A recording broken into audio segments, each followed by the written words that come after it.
I happen to believe in the documentary hypothesis, which basically says that the Torah was different sources that were brought together into the final version that we have today. But here's a good argument against that source theory. Lamech's offspring pivot into the stories that follow. Lamech's son Noah in the priestly account has Shem, Ham, and Japheth, and that leads into the story of the flood. However, there's no flood according to the author of Genesis 4. How do we know? Well, Lamech's children, Jabal, Jubal, and Tubal-Cain, are described by the author as the ancestors of those who dwell in tents and keep livestock, or who play the lyre and the pipe, or who engage in all kinds of metallurgical arts. The author of Genesis 4 is describing Lamech's sons as the ancestors of different people groups who are around when they were writing. The author of Genesis 4 doesn't know about any flood.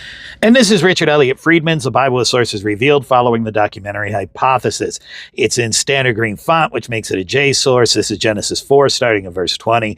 It says, Ada gave birth to Yabal, who was the father of tent dweller and cattleman, and his brother's name was Jubal. He was the father of every player of the lyre and the pipe. So here's the author of Genesis 4 saying that these are the fathers of people groups who will be around much later. However, when we get to Genesis 6, notice that when we get to Genesis 6 and the flood story begins, it's that same J source author. So this author who just told us that there were people groups before the flood who are still around to this day has a story about the flood, not involving those people that fathered those people groups that are still around to this day, meaning it cuts off his own line if you follow the documentary hypothesis.